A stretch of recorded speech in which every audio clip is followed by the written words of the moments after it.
Oi, gente! Eu tô super feliz de retomar as lives da Amazu. A primeira, assim, para dar início a mais essa sequência de lives, vai ser com o Fausto Vanin, que é um multi-empreendedor que eu admiro pra caramba.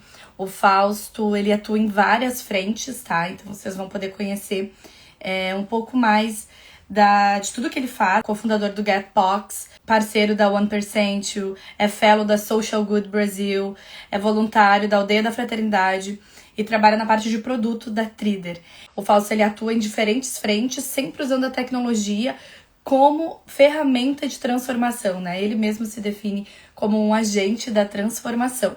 Então hoje a gente vai falar um pouquinho sobre como esse pensamento computacional pode nos trazer insights para que a gente possa resolver também os nossos problemas, né?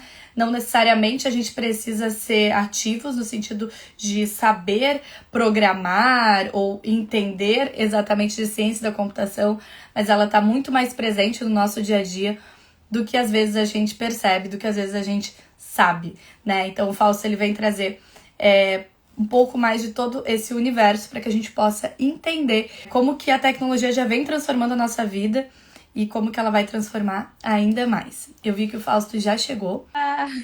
Oiê, Oi, Fausto, que bom estar aqui tudo bom, Erika? contigo. Obrigada por ter aceitado o convite para estar aqui. Eu sou tua fã. Realmente, eu sou fã da família toda. Obrigada de coração. Eu tô super animada para a gente conversar. E eu tenho certeza que as pessoas vão gostar muito de te conhecer um pouco mais e de entender um pouco mais dessa tecnologia relacionada realmente à parte de computação. A gente fala muito de natureza aqui, mas uma coisa conversa com a outra. E, inclusive, eu fiquei muito feliz que os nossos artigos estão um do lado do outro no livro do PQP. Eu vejo assim, até é muito interessante essas perspectivas, porque lá dentro da computação, né, eu sou o cara que vem da teoria da computação e tal, lá acadêmica e tal. Existe um ramo lá da computação chamado meteurística, que basicamente consiste em aplicar soluções do mundo, da natureza, dentro da computação. Então, eu não sei se alguém já disse isso para ti, mas as redes neurais lá da inteligência artificial nada mais são do que biomimética, né? Ou seja, porque as pessoas estão reproduzindo as sinapses de um neurônio dentro do algoritmo, lá dentro de um software, ou seja, a pessoa faz um programa de computador que se comporta igual ao neurônio, né? Isso para mim é biomimética, né? Então, É por exemplo, biomimética, tem com um algoritmo chamado certeza. colônia de formigas, por exemplo, que eu já implementei, que é usar a forma como as formigas propagam feromônios, né, como forma de comunicação, para resolver problemas computacionais. Então, Maravilhoso! isso Sabe tudo que para mim é biomimética. tudo é biomimética. Essa parte das formigas, a gente ouve falar muito nessa parte de logística, né? Mas faz muito sentido, porque os algoritmos são treinados para fazer que o trânsito flua melhor. Eu só não sabia que, Exato. de fato, isso era uma ferramenta que podia ser replicada, assim, para outras Sim. frentes.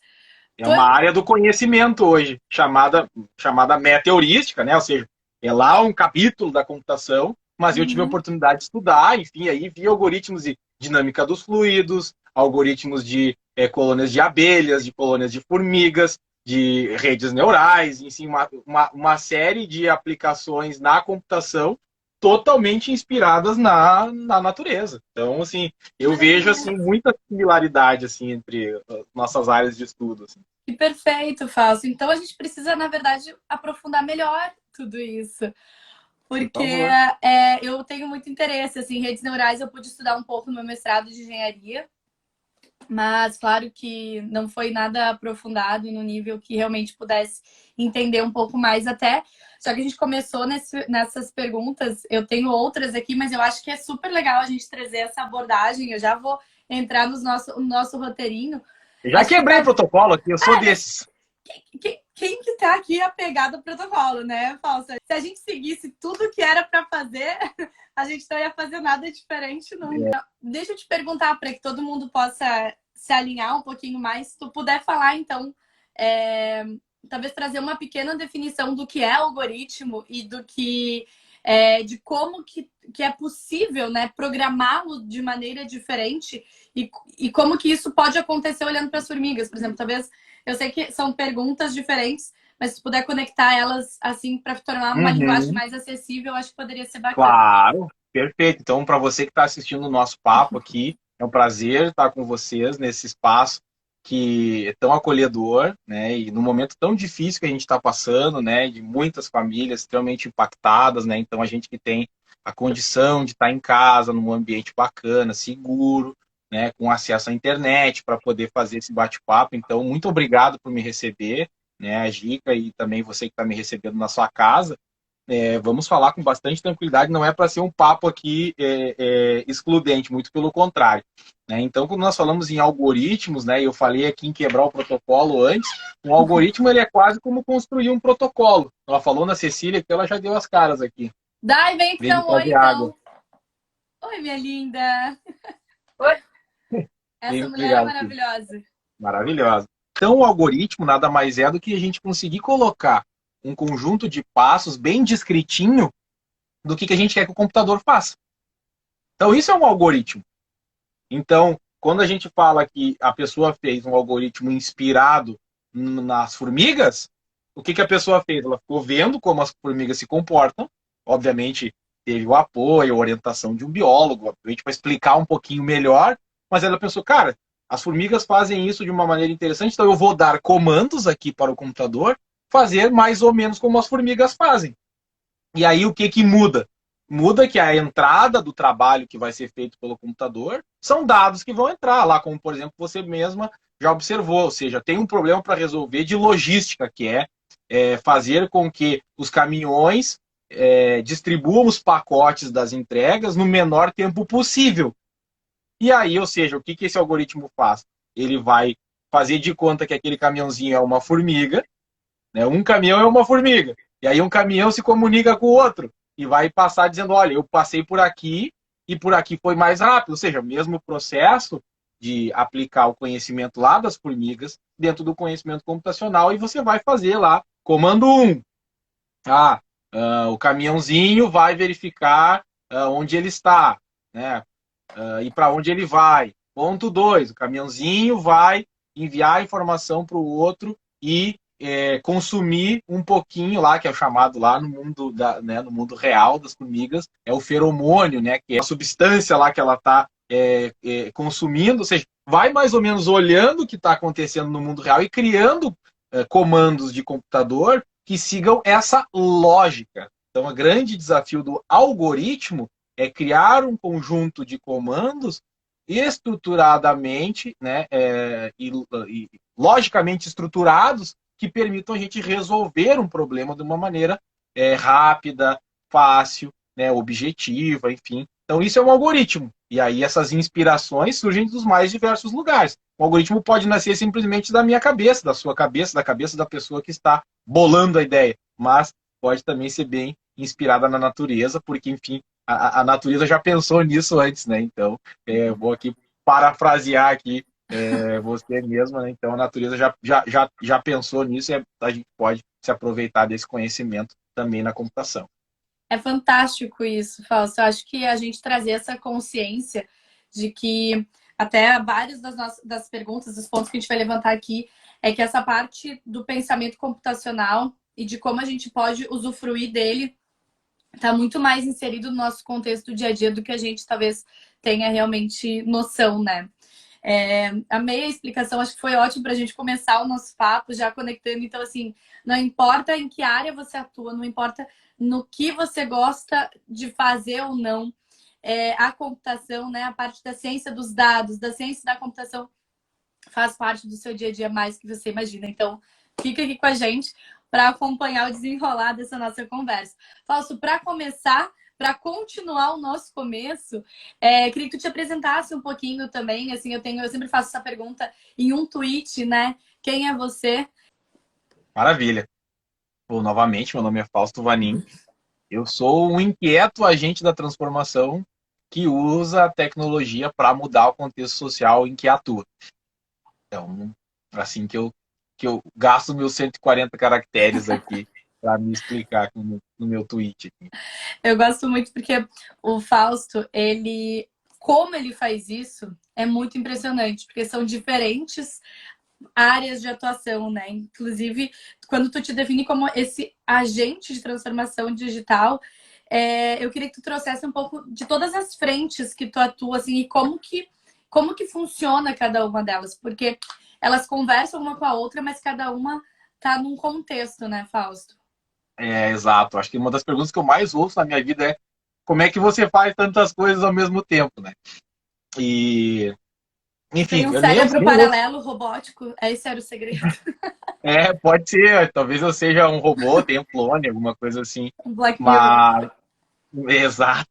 Mas na prática, de fato, para mim, tudo isso tem uma convergência, assim. Eu, em algum momento da minha vida, em que eu senti muito forte a necessidade de deixar um legado, de poder impactar positivamente a vida das pessoas, eu busquei formas de fazer isso. E acho que nesse processo de busca eu acabei me envolvendo com construção de comunidades, uma série de coisas que são extremamente bacanas, mas que não dialogam tão bem com as minhas aptidões. Então chegou algum determinado momento que eu disse, cara, eu vou usar a tecnologia como um vetor de transformação social de impacto, porque isso eu sei fazer. Talvez eu não saiba, talvez não. Certamente eu não sei fazer muitas outras coisas. Mas se eu conseguir alavancar a partir daquilo que eu conheço, a possibilidade de eu conseguir obter resultados melhores é maior. E aí, por conta disso, eu acabo me envolvendo em diferentes frentes. Né? E aí eu atuo com tecnologia de ponta, né? Então eu trabalho com blockchain, que talvez algumas pessoas que estão aqui acompanhando o papo talvez não tenham ouvido falar sobre blockchain ainda, né? Mas blockchain, talvez, mas com certeza já ouviram falar sobre Bitcoin, né? Que é Uhum. uma tecnologia que tem alguma relação aqui de alguma forma com blockchain. Então eu faço parte da 1%. Lá trabalhamos tecnologia de ponta, processos de inovação. Trabalho com POCs, processos de aprendizagem. Então é uma solução digital para momentos de aprendizagem, interação. Então educação é uma coisa importante para mim. Então geração de impacto através da educação. Né? Eu atuo em projetos de impacto como a Aldeia da Fraternidade, né, como tu bem já mencionaste aqui anteriormente, a Luara, que está acompanhando o papo, que também faz parte da aldeia lá também junto comigo. Eu sou membro da diretoria voluntária da Aldeia da Fraternidade, então é uma ONG que atende mais de 400 crianças na Zona Sul de Porto Alegre. E também sou fellow do Social Good Brasil, que é uma entidade que promove o empreendedorismo de impacto no Brasil. É lindíssima, né? Todo o trabalho do Social Good quanto o trabalho da Aldeia da Fraternidade, que aí está bem mais vinculado diretamente, né, às causas que me movimentam, né? Então, por isso também procuro atuar nessas organizações, tentando levar um pouco desse conhecimento para gerar impacto. E também sou um dos consultores da ODABA, que é a Associação de Afroempreendedores do Rio Grande do Sul. Obviamente, eu me sinto na necessidade de atuar com as questões étnicas e raciais aqui no nosso contexto do Rio Grande do Sul e do Brasil. Então, a ascensão do povo preto através do empreendedorismo passa por ações como, por exemplo, as conduzidas pela ODABA, né? Então eu faço parte ali da ODABA, desenvolvendo ações com esse foco. E para fechar, eu tenho uma atuação muito forte com produto no Trider, que é uma startup super conhecida aqui do Rio Grande do Sul. Então eu tenho um foco bastante assim. É difícil falar inovação quando está num contexto startup, que tudo tem que, de alguma forma, né, buscar a fronteira do conhecimento, mas eu entro como um cara que vem do ecossistema de inovação para dentro do Trider para chacoalhar um pouco algumas coisas, né?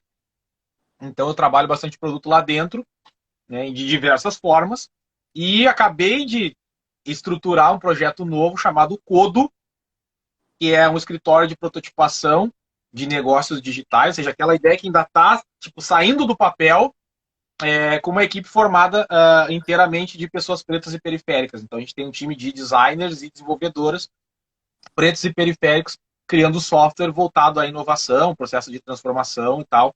Mas algo assim, está saindo do forno, não tem nem site ainda, né? Então a gente está dando os Uau! primeiros passos com o acordo agora. Então isso tudo para mim dialoga com esse panorama de como é que eu gero impacto na vida das pessoas usando tecnologia. E é muito impacto, e é de muitas formas, assim, parabéns, falo sério. Eu acho que poucas pessoas que eu conheço são tão agentes mesmo de mudança, sabe? E são muito atuantes na mudança que querem ver no mundo. Eu acho que isso é muito inspirador, assim, porque é bem aquele vai lá e faz, luta por aquilo que tu acredita e traz as pessoas contigo. E tu tem muito essa potência também de trazer as pessoas contigo. Eu acho isso muito bonito, assim, de ver. Parabéns, sério. Maravilhoso. Fausto, Obrigado. até entrando assim agora um pouquinho, né? A gente veio desse contexto onde antigamente se falava muito de datilografia, enfim, né? Era uau, se você saber digitar no computador era algo incrível, né? E aí foi evoluindo, a gente começou a entender um pouquinho mais sistema Windows, aí Corel, CAD, que assim, tinha pavor nas minhas aulas de engenharia essa parte, não gostava muito. Aí agora a gente tem o blockchain, né? Que as pessoas às vezes confundem com Bitcoin, blockchain, são coisas diferentes, né? Uma é a cadeia, a outra é a moeda. Mas enfim, acho que todo mundo, de alguma forma, ainda que não saiba exatamente o que é tudo isso, já ouviu falar sobre isso. E eu acho que o vocabulário, ele existe. Ele, às vezes, só precisa que as pessoas comecem a compreendê-lo melhor, né? E aí, eu queria te perguntar exatamente isso, assim, de qual a importância que tu enxerga de a gente não só ser usuários desses programas ou escutar sobre eles, mas também de compreender a lógica desses programas. Boa pergunta, Gica. Eu, de fato, é, a minha atuação passa um pouco por isso, sabe? Da gente conseguir desmistificar um pouco o conhecimento, porque o conhecimento, por muitos e muitos anos, foi usado como processo de colonização, né? A língua, o conceito que a gente entende hoje por língua, né, a escrita, foram instrumentos de colonização. Então, se a tecnologia for um elemento de colonização e exclusão, a gente de novo está reforçando a diversos impactos na sociedade que a gente já, negativos que a gente de alguma forma precisa combater. Então eu acho extremamente importante a gente fazer isso. E é missão nossa, que somos aqui os nerds da TI, de buscar dialogar, mudar as palavras, trazer os exemplos, entender os contextos, para que a gente não se veja numa situação, e isso para mim talvez é uma das coisas que mais eu tenho pensado atualmente, como é que eu faço para não criar a próxima bomba nuclear, entendeu? Ou seja, a gente está criando tecnologia, mas como é que eu consigo criar tecnologia sem esquecer as raízes socioculturais, sem esquecer, deixar de lado as questões éticas envolvidas, que a gente consiga produzir tecnologia, que as pessoas entendam, que as pessoas possam questionar e construir junto, e a gente possa, no mínimo, reduzir a possibilidade de fazer mais mal para a sociedade do que o bem que a gente gostaria. Né? Então, acho que sim, acho que é muito importante, não passa só pela pessoa ter a curiosidade e o interesse, também passa por quem tem o domínio do conhecimento de não usá-lo como ferramenta de colonização. Maravilhoso, Fausto. Acho que, sabe que isso é uma das coisas que eu vejo acontecer muito, até por uma questão, às vezes, de prepotência, assim, sabe? Em várias áreas, né? Não tô, assim, não tô limitando isso para a área de tecnologia. Mas acontece muito. Mas acontece bastante direito, dentro da engenharia, enfim, a própria biomédica tem vários termos, assim, enfim, que eu acho que vai sendo excludente, né?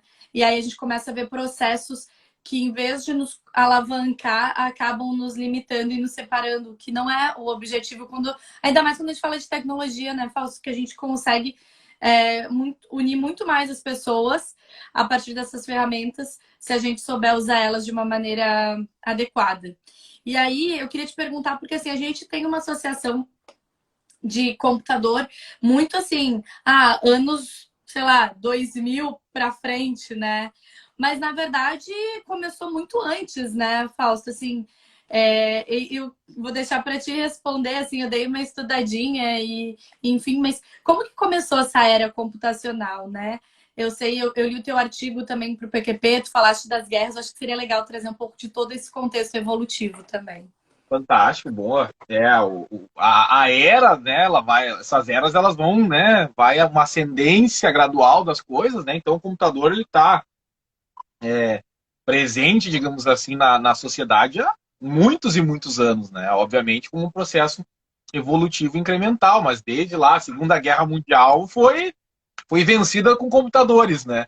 Ou seja, que estavam lá tentando decodificar os códigos, as mensagens, né, enviadas entre os aliados e tudo mais, foram computadores colocados à prova, né? Então, para quem está assistindo aqui, muitas vezes está buscando formas de saber, lá pega o Jogo da Imitação, é um bom filme. Nossa, eu Então, ia dizer isso agora, Fausto. Esse filme é fantástico, sério. exato. E conta a história do Alan Turing, entre outras coisas, né? Conta a história do Alan Turing, que dentro da computação é um nome extremamente conhecido, né? Que é uma pessoa que, entre muitas coisas, também criou lá o chamado teste de Turing, que é você poder avaliar se numa interação com alguém que está do outro lado que você não sabe, poder dizer se é uma pessoa ou não, né? Ou seja, se por acaso você não souber se é uma pessoa ou não, quer dizer que aquele computador, enfim, que está lá do outro lado, passou no tal do teste de Turing e ele é uma inteligência artificial.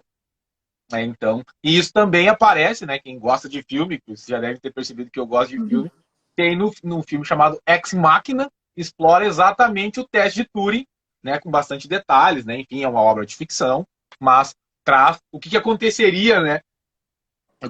O que pode acontecer quando uma máquina frente a frente com o ser humano, né, consegue passar por esse teste de Turing e talvez nos fazer questionar a nossa própria humanidade, assim. Então é bem interessante. Então, cara, é uma história já tem muitos vovôs na TI, né? Ou seja, é uma história antiga que veio evoluindo muito ao longo dos anos e que hoje se popularizou e está no alcance na nossa mão. Quem está assistindo aqui o nosso bate-papo está assistindo o nosso bate-papo através de um computador, que é muitas e muitas vezes mais potentes do que o computador que levou o homem à Lua, por exemplo. Né? Então, dá para ter uma ideia de quanto isso evoluiu ao longo dos tempos.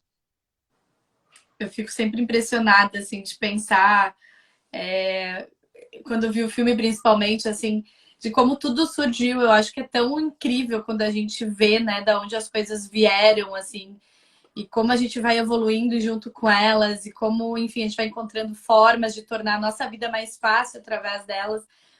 É sensacional, assim. E, Fausto, dentro de toda essa evolução, eu acho que o pensamento computacional, desde lá, começou a fazer parte do dia a dia das pessoas, né? As pessoas começaram a entender que as máquinas poderiam comunicar e poderiam nos auxiliar nessa comunicação e em outras formas de estratégia, enfim. E aí, eu queria que tu trouxesse um pouquinho pra gente sobre como que tu define esse pensamento computacional, se é que existe uma definição, e quais seriam os princípios desse pensamento. Legal, existe sim. O pensamento computacional, de alguma forma, do que se trata, né? Muitas coisas que são úteis dentro de um contexto de tecnologia, de elaboração e desenvolvimento de soluções, né? Um processo de construção orientado à tecnologia, em algum momento se deu conta de que eles também podem ser úteis para o dia a dia das pessoas e para a vida das pessoas. Então, o pensamento computacional consiste em aplicar ferramentas que são boas para criar soluções de tecnologia, mas em outros contextos também da nossa vida. Então, ela parte de 4 elementos bem básicos, né? E obviamente que vão avançando rumo à complexidade para que a gente possa botar isso em prática no nosso dia a dia, né? Que é o processo de abstração, né? Que consiste basicamente em como é que eu consigo, ao abstrair, trazer para o contexto aquilo que realmente é relevante, né? E aí você pode imaginar uma reunião de trabalho, né? A gente que está fazendo tantas reuniões online atualmente, uma reunião de trabalho, como é que você consegue exercitar o poder de abstração e trazer para o contexto da sua análise aquilo que realmente é relevante, porque muitas vezes a gente se pega numa reunião conversando 1000 coisas, e às vezes perde o foco, não decide as coisas. Então a abstração muitas vezes é você dizer, pessoal, só um pouquinho, vamos tentar listar aqui o que de fato é relevante para a decisão que a gente precisa tomar. Cara, isso é abstração. Isso é extremamente necessário no desenvolvimento de software, mas também pode ser útil no dia a dia das pessoas. Outra capacidade interessante é o processo de decomposição e síntese, né? Ou seja, como é que eu consigo pegar algo muito maior, desmembrar em coisas menores para poder formar um entendimento, né? Então, muitas vezes, né, vocês, né, quem está no seu dia a dia do trabalho lá tem leituras longas para fazer, processos complexos, e pensa, meu Deus, como é que eu vou conseguir terminar isso até o final da semana? Quanta coisa. Aí você quebra aí assim, não, então primeiro eu vou fazer o seguinte, então, primeiro eu vou fazer uma análise do portfólio. Tá, fez isso. Agora eu vou fazer uma avaliação dos concorrentes. Tá? Outra coisa. Agora eu vou fazer um briefing, aí você vai dividindo, você já consegue dividir, então você já decomposição. E a síntese daqui a pouco pode nascer juntando essas pequenas partes, dizendo, o perfil dos clientes que consomem tal e tal coisa, assim, assim, assado. Então você consegue, né, ao desmembrar isso, conseguir sintetizar, que é muito parecido com o processo que a gente usa para fazer o software também. Né? Ou seja, se eu tenho uma solução lá de tão complexa para fazer esse software, eu quebro em probleminhas menores e sintetizo em soluções que agrupam esses contextos. Né? Então, é mais uma competência. O reconhecimento de padrões também é a terceira característica, que é, então, é justamente identificar coisas que se repetem, porque aí eu tenho a vantagem de fazer a mesma solução para atender todas as situações que se repetem, que é a ideia que a gente tinha começado a conversar antes sobre as formigas, né? Ou seja, eu faço lá o algoritmo que imita o comportamento das formigas, e tudo que tiver dentro desse padrão de comportamento, de dados, por exemplo, se encaixa. Então, como é que eu consigo trazer para o meu dia a dia um processo de reconhecimento de padrões, né, e análise, né, para poder até mesmo rodar, fazer a sua abstração, ou seja, eu tenho aqui, sei lá, 20 notícias para poder fazer uma leitura. Como é que eu faço o reconhecimento dos padrões aqui de qual é a linha editorial, qual é a conclusão, quantidade de pessoas entrevistadas, você já reconhece os padrões, opa, já percebi que esse artigo aqui foi para uma linha de cruzar os fatos com tal acontecimento. Não, esse aqui eu vi que ele foi numa linha de fazer projeções conversando com especialistas. Bom, você já conheceu os padrões, já dividiu o seu trabalho, já consegue fazer uma análise. E a última competência dessa base, né, é a construção de algoritmos, que basicamente é aquilo que a gente falou, né? Como é que eu faço um passo a passo para poder estruturar logicamente o que eu tenho para fazer? Dependendo do tamanho daquilo que a gente vai fazer, algumas pessoas chamam isso de gestão de projetos, né? Porque o projeto tem lá etapa 1 do projeto, etapa 2, aí tem a interdependência, primeiro eu tenho que entregar uma coisa para depois poder fazer a outra. Então tem um pouquinho dessa relação, claro que inspirado no que se faz dentro do processo de construção de software, trazendo para a vida das pessoas, né? Então eu trabalho isso, né? O trabalho que eu faço na WPF School é de desenvolver pensamento computacional nas pessoas e acabo botando isso em prática para além da computação e vendo na vida da pessoa como é que ela consegue evoluir, melhorar o seu dia a dia, trazendo esses conceitos para a sua prática diária. É muito legal, porque a gente começa a entender, né, que a gente pode encontrar recursos mesmo para melhorar as nossas vidas e melhorar nossas formas de resolução de problemas em diferentes frentes. E agora, te escutando falar, eu comecei a conectar com muitos pontos que a gente chama de princípios da vida da natureza, né? Que são os comportamentos-chave dos organismos naturais que existem há bilhões de anos. Então, prestar atenção nos ciclos de feedback, né? Ver os comportamentos que se repetem, entender o contexto, estar localmente atento e responsivo para estar alinhado, né? Dentro do ciclo interdependente de todos os organismos dos quais você faz parte num sistema, então pensar sistemicamente, né? Então, assim, se programar para agir entendendo o impacto positivo que isso vai causar para você e para o outro. Você faz a abstração de entender a sua função e executá-la com perfeição para que o outro também possa fazer o mesmo, enfim. Então, assim, realmente é muito bacana de ver como o pensamento computacional conversa com o pensamento biomimético. E aí, consequentemente, como isso pode ser facilmente aplicado na nossa vida, porque pensar assim é algo que pode ser natural, né? A natureza nos traz o olhar natural. Então, é muito legal. Agora eu fiquei fazendo um super brainstorm, mas é que foi inevitável, porque realmente me trouxe vários insights. Conecta, né? Muito.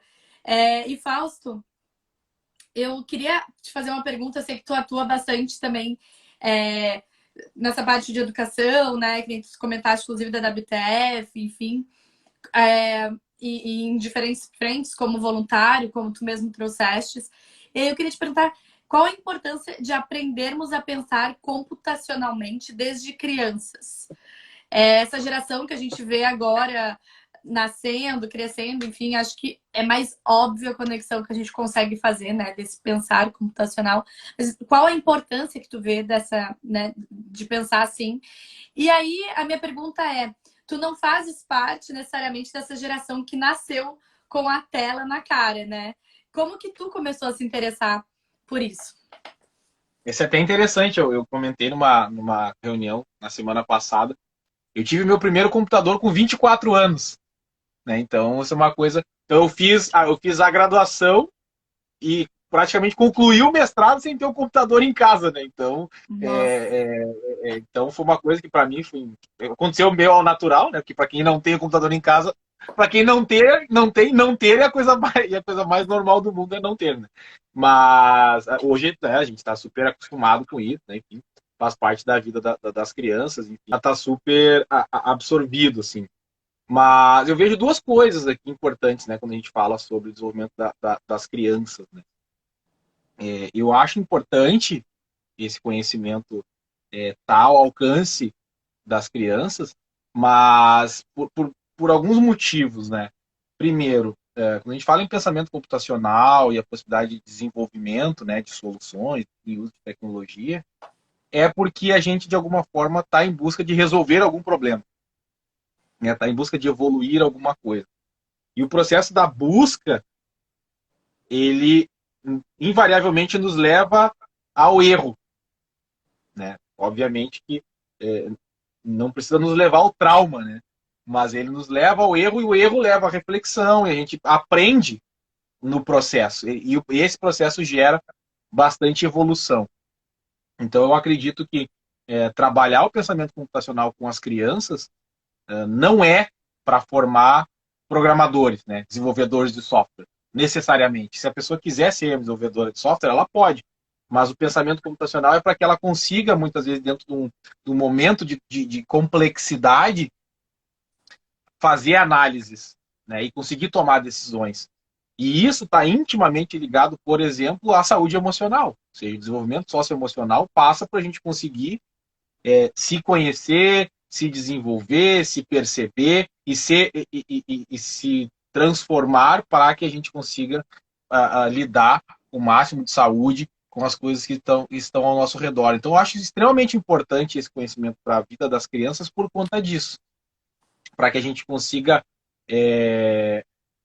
proporcionar que as crianças possam fazer as perguntas, possam cavar um pouquinho mais, né, em relação à curiosidade que elas têm em relação às coisas, e que esse processo, né, que eu digo que é sempre aprender a subir o morrinho, né? A gente Uhum. está muito hoje em dia impelido a pegar a criança e colocar em cima do morrinho, porque, né, a gente vem de um processo de aprendizagem que, além de ter o erro, ele também tem o trauma, né? Então a gente não quer proporcionar o trauma, não dá o processo de aprendizagem. Então eu sempre busco que a gente consiga, né, cair sem se machucar. Então, então eu acho que a computação cria bastante espaço para que isso aconteça, né? Ou pode criar, né? A gente pode, através da computação, criar esses espaços. Então eu acredito por causa disso, né? Então que a gente possa criar novas tecnologias, né, que não necessariamente tecnologias da informação, né, não é TI, mas a gente possa criar tecnologias sociais e as crianças são fundamentais para nos provocar a fazer isso.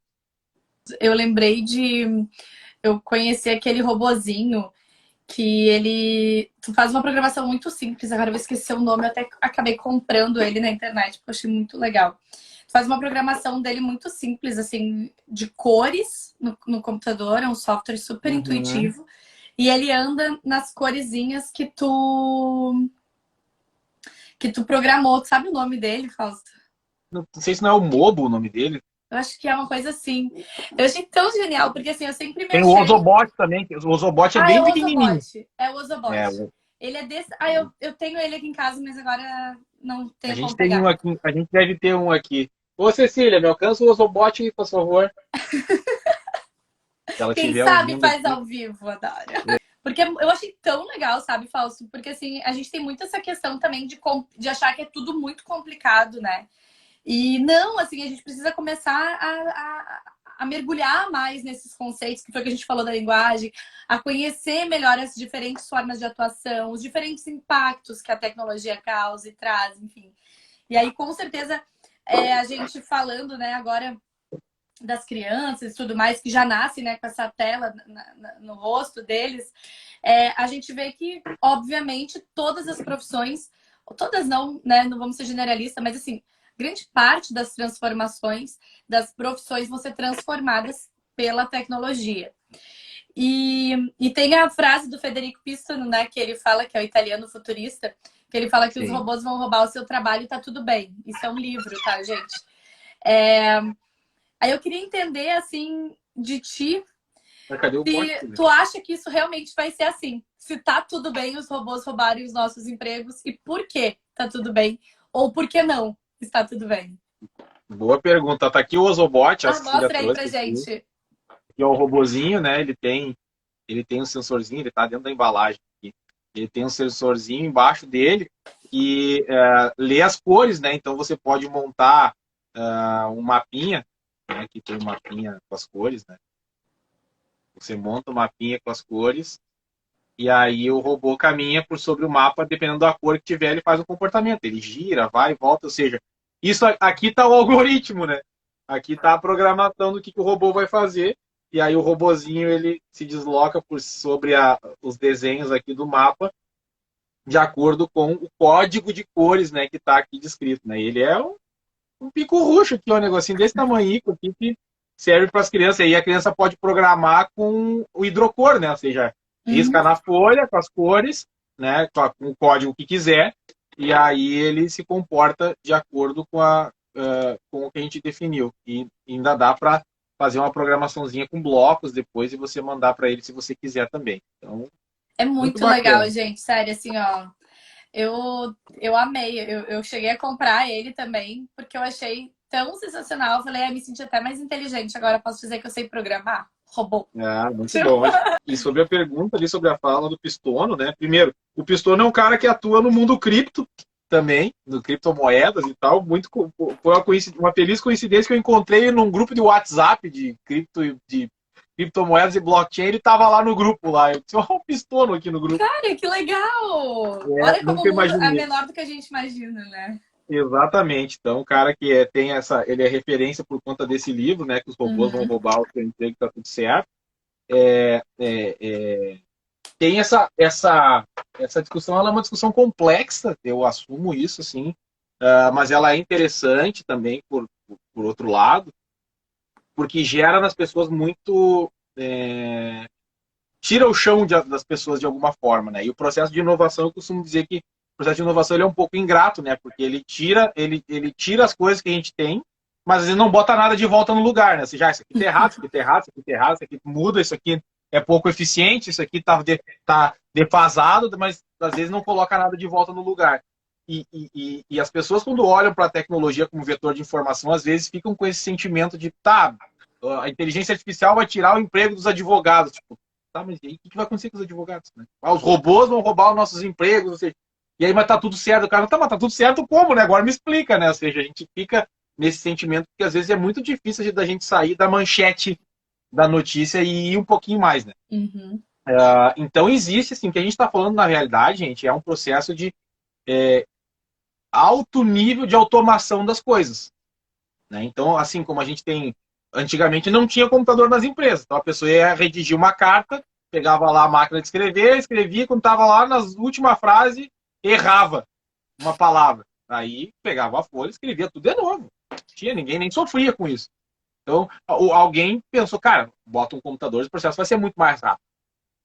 Ou seja, e a gente segue agora realimentando isso, ou seja, bota a computação que vai ficar muito mais rápido, bota a computação que vai ficar muito mais rápido, bota a computação que vai ficar muito mais rápido. Então a gente está enfiando computação nas coisas para que as coisas fiquem um pouco muito mais rápido. Só que a gente já está chegando no momento que a gente, cara, meu Deus, tá rápido demais, nós já estamos em outubro, né? Ontem a gente tinha entrado em isolamento por conta da pandemia. Então, se está tudo tão rápido, a gente está botando tanta coisa tão rápido que esse sentimento a gente acaba não conseguindo acompanhar, né? E a gente acaba até se colocando, né, em situações extremamente desafiadoras por conta disso. Então, esse processo de hiperautomatização é essa coisa dos robôs vão tomar o seu emprego e está tudo certo lá do pistono. Porque não é uma coisa de você imaginar que os computadores estão lá dentro da caçamba de um caminhão fechados e uma hora alguém vai abrir aquela jaula, vão sair os robôs. Não, os robôs já estão aqui. O robozinho já está aqui, né? O robô que está ouvindo a nossa conversa aqui no nosso celular já está aqui. Então tem lá mesmo com o seu celular apagado, ali a tela desligada, ele está ouvindo tudo que você fala. Então já tem um robô aqui, já tem um inconsciente coletivo lá pegando aqui quem é da comunicação, né? De quem que é esse trabalho agora, a computação como inconsciente coletivo, já vou lembrar. E esse inconsciente coletivo está processando tudo que a gente está falando. Então, como é que a gente consegue pular um pouco para frente, para trás, e entender como é que essas coisas se encaixam? Porque não vai ser. Né? Tem gente que acha, o dia que acabar a pandemia, fazer uma festa e tal, mas, gente, é muito difícil que vai dizer, pessoal, até tal dia é pandemia e o outro dia acabou. Não, as coisas vão ir acontecer. Aqui é a mesma coisa. Já está acontecendo, as coisas já estão acontecendo. Uhum. Então, o mais importante para que a gente não seja pego de surpresa, porque ficou tanto tempo sem olhar para fora que não viu as coisas acontecerem tão rápido, abra a janela de vez em quando. Aqui tem uma janela aberta, que é o nosso bate-papo, né? E eu tô aqui, né, estamos conectando dois mundos aqui, né? De eu trazer as minhas provocações de tecnologia com as tuas, né, a partir da biomimética, mas de certa forma convergindo para poder gerar impacto. O Gui falou do Jung aqui, mas eu estava falando, eu lembrei agora, eu estava falando do Pierre Levy, né, que fala do uso da internet, né, do cyberespaço como inconsciente coletivo. Cara, é o que a gente está vivendo hoje, né? E essa discussão semiótica que a gente está falando aqui sobre o dilema das redes e coisas do gênero passa um pouco por isso, né? Então também né, que a gente diz que a crise que a gente vive também, também é estética, né? A crise também é dialética. Então quando a gente fala que os robôs vão tomar seu emprego, cara, muita gente não tem ideia do tamanho do impacto que isso gera lá na cabeça de uma pessoa que já não entende o que é o robô, né? Ou talvez já não entende o que é o emprego. E aí vai ter que entender o que é o robô para poder saber o que vai fazer a hora que o robô roubar o emprego. Então, assim, a gente tem um compromisso muito grande, eu comentei antes, de pensar como é que a gente não cria a próxima bomba atômica. Né? E aí, ou seja, nós como criadores de tecnologia todo dia, a gente tem uma responsabilidade gigante. Você, quem está assistindo aqui, nós dentro dos nossos privilégios aqui, da gente poder construir as coisas e saber que isso gera um impacto gigante na vida das pessoas, as coisas que a gente coloca para fora, né? Então, eu vejo que o Pistono escolheu um bom título para vender seu livro. Né?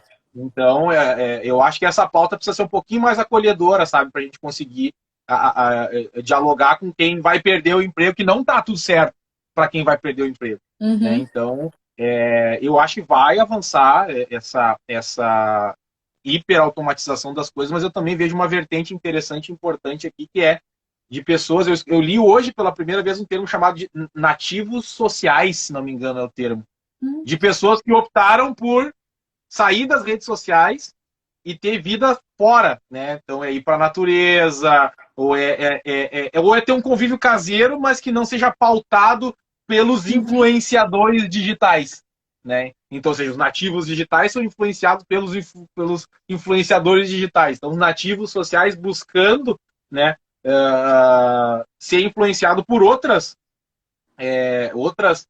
vertentes e talvez formar uma personalidade com uma completude diferente, né? Então, como é que a gente consegue dialogar com a pessoa que vai, sim, ser impactada pelo robô, lá no teleatendimento, no telemarketing, dialogar com essa pessoa dizendo, cara, tá acontecendo, mas para que essa pessoa possa se desenvolver e dar um passo para algum lugar. Porque não adianta só explicar e a pessoa entender. Beleza, agora expliquei, a pessoa entendeu, né, como é que para que funciona, e aí virei as costas, fui embora, vendi mais um exemplar do meu livro, e a pessoa ficou lá ainda tendo que lidar, né, com os desafios, né, de conseguir resolver a sua vida, né, de resolver o seu rolê, tendo que lidar com essa barra que é a tecnologia. É doido isso, né, Paulo? Eu achei muito perfeita a tua colocação.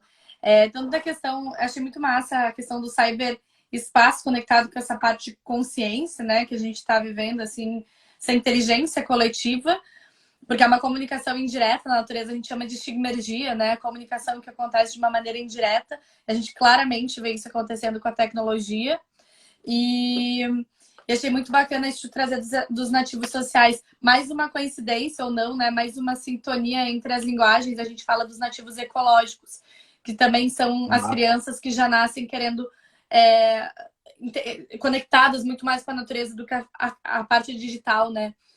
Então são crianças que já vê, tipo, Greta Thunberg lá, que já nasce querendo defender meio ambiente, coisas assim. Então, né, a gente já vê essa consciência também dessas crianças que, por mais que elas já nasçam neste meio super tecnológico, elas já nascem também com essa consciência social e ecológica muito forte. E aí isso, não sei se reverbera para ti, acredito que sim, me traz bastante esperança no sentido de, mais que esperança, confiança de que a gente está em boas mãos no futuro, né? Porque se a gente souber associar a tecnologia com a parte social e com a parte ecológica, pô, aí a gente realmente consegue transformações exponenciais positivas para o nosso planeta e para as nossas empresas, né?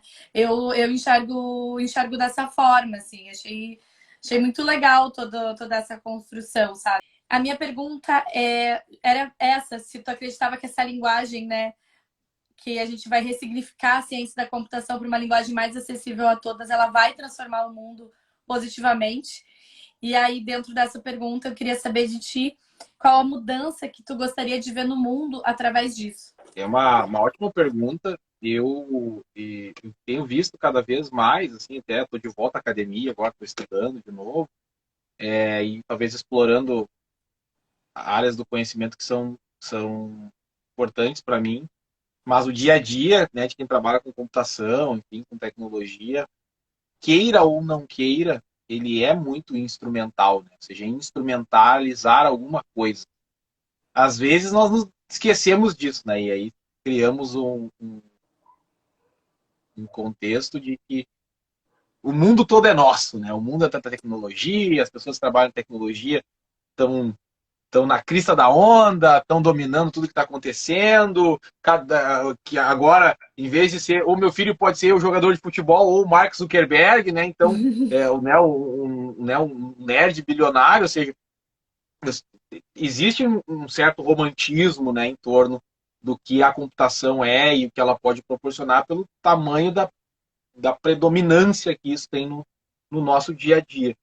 Sinto que a tecnologia continua sendo meio para alguma coisa, né? E a gente não pode perder essa noção, porque senão a gente cria um ambiente muito hermético aqui, que é muito fácil de ficar intertido com os nossos próprios brinquedos aqui do playground e deixar de prestar atenção no que realmente está acontecendo, né? E quando eu falei 2 ou 3 vezes sobre essa questão de não criarmos a próxima bomba atômica, é um pouco disso, né? Você está ali inventando um monte de coisa que alguém vem de fora e olha, isso aqui pode servir para alguma coisa. E a gente pode cometer um erro muito drástico, novamente, né, que acaba acontecendo muitas vezes, né, para quem trabalha com tecnologia. Então, assim, eu vejo que naturalmente a gente tem um potencial muito grande de causar impacto positivo na vida das pessoas. E aí eu vou me permitir explorar uma coisa que eu tenho cada vez mais me conectado e aprendido mais, que é o afrofuturismo. E o afrofuturismo, eu costumo dizer que ele é um manifesto pela existência do povo preto no futuro. E por que eu digo isso? Porque entre muitas frentes que sustentam o afrofuturismo, uma delas é a ficção, ou seja, é conseguir criar contextos ficcionais no qual o povo preto no futuro tem uma outra relação com esse mundo que a gente está ou vai estar, ou os mundos, né, em que estaremos. E isso é importante quando eu faço essa relação com o potencial do desdobramento do que a tecnologia pode nos proporcionar, porque essa imaginação também é um instrumento importante, né? É uma tecnologia importante para a gente conseguir colocar em prática e buscar gerar impacto na vida das pessoas.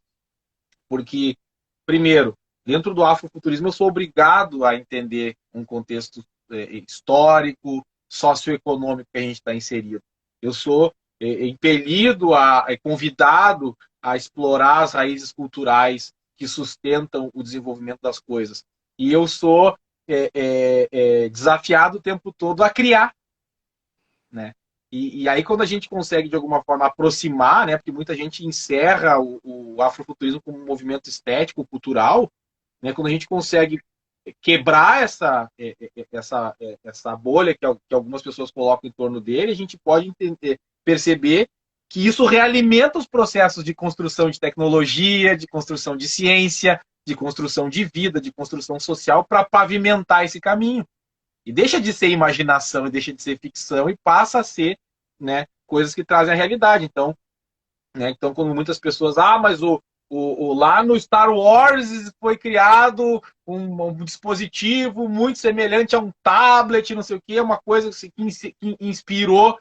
Então, como é que eu consigo, né, dentro dessa raiz, né, que para mim é tão valiosa, né, da raiz cultural africana, pensar em tecnologias que vão para além da materialidade técnica em si e vão para um passaporte para um contexto futuro novo, diferente e, obviamente, melhor do que a gente está hoje, né? Então, eu acho que aí talvez esteja uma forma de a gente conseguir botar a ciência da computação no colo de algo que vai conseguir nos levar de uma maneira talvez um pouco mais segura para um contexto futuro melhor.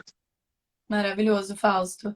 Fausto, terias alguns autores para indicar para quem quisesse conectar mais com todos esses temas, inclusive do afrofuturismo? Inclusive tem um Claro. TEDx que eu super indico assistir quando eu dei o meu TEDx, TEDx Mauá, 2019. Eu vou ter que ver o nome A do... Nathalie Neri, o Não, o homem, o homem. Fábio Cabral, Pode ser. Isso aí, eu acho que é ele. Foi tá aí. Foi assim, foi emocionante, foi arrepiante, foi o talk dele realmente foi um dos mais aplaudidos porque ele toca de uma maneira e com uma verdade e com muita propriedade em tudo que ele abordou, assim. Então, eu super indico realmente assistir. Depois eu boto também na descrição o link para acessar. Eu vou pedir para ti, por favor, trazer aí algumas sugestões para gente também, Fausto. Não, maravilha. Eu já falei alguns nomes aqui do afrofuturismo brasileiro. Um deles estava com a gente aqui assistindo o nosso papo, não sei se está por aí ainda, que é o Henrique André. Um escritor aqui de várias obras, né? O Alagbará talvez a obra mais conhecida dele aqui, que é uma obra ficcional de afrofuturista.